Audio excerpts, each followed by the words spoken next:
கிறிஸ்துவுக்குள் பிரியமான சகோதர சகோதரிகளே, இந்த மாதத்தின் முதல் நாள் காலை வேளையிலே உங்களை வாழ்த்தி வரவேற்கிறேன். கடந்த 6 மாதங்கள் கர்த்தர் நம்மோடு இருந்து நம்மை நடத்தினார். இந்த 7வது மாதமும் கர்த்தர் நம்மை நடத்த வல்லவராய் இருக்கிறார்.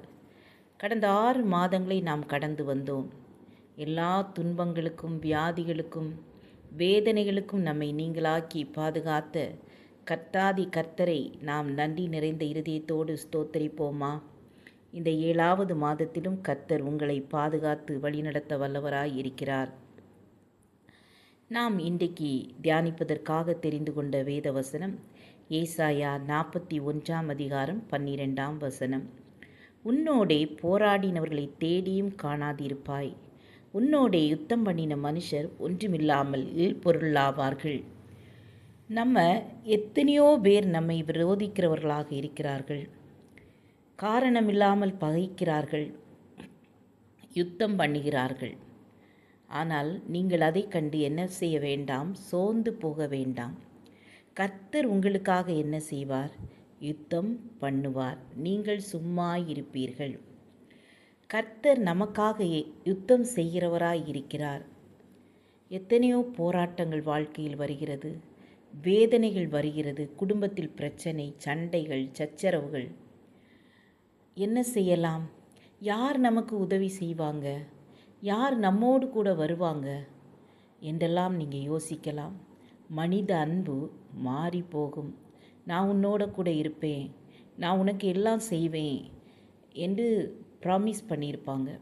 ஆனால் ஒரு செகண்டில் அவங்க மாறிடுவாங்க. மனுஷனை நம்புவதை பார்க்கிலும் கர்த்தர் பேரில் பற்றுதலாய் இருப்பதே நலம்.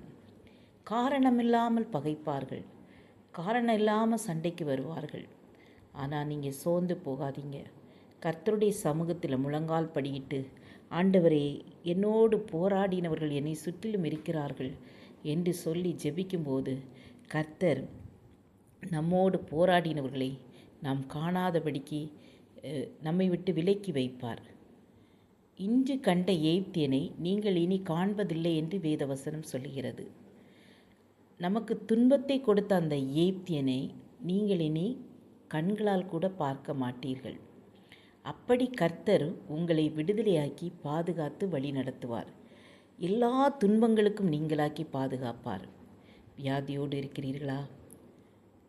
கடன் பிரச்சனையினால் கஷ்டப்படுகிறீர்களா?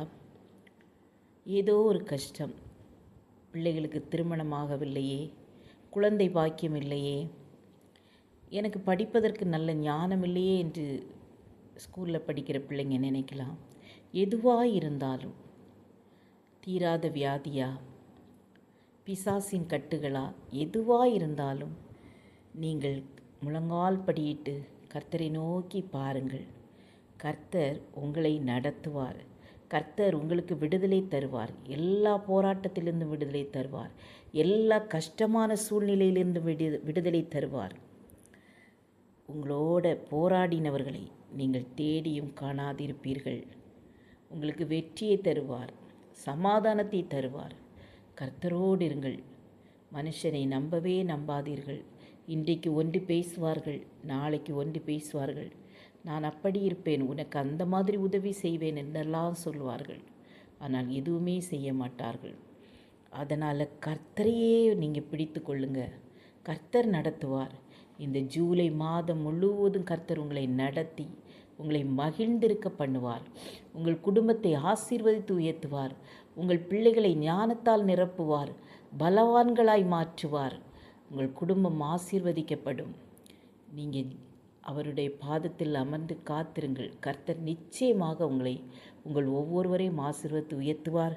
உங்களோடு போராடினவர்களை தேடியும் நீங்கள் காணாதிருப்பீர்கள். ஜெபம் செய்வோமா?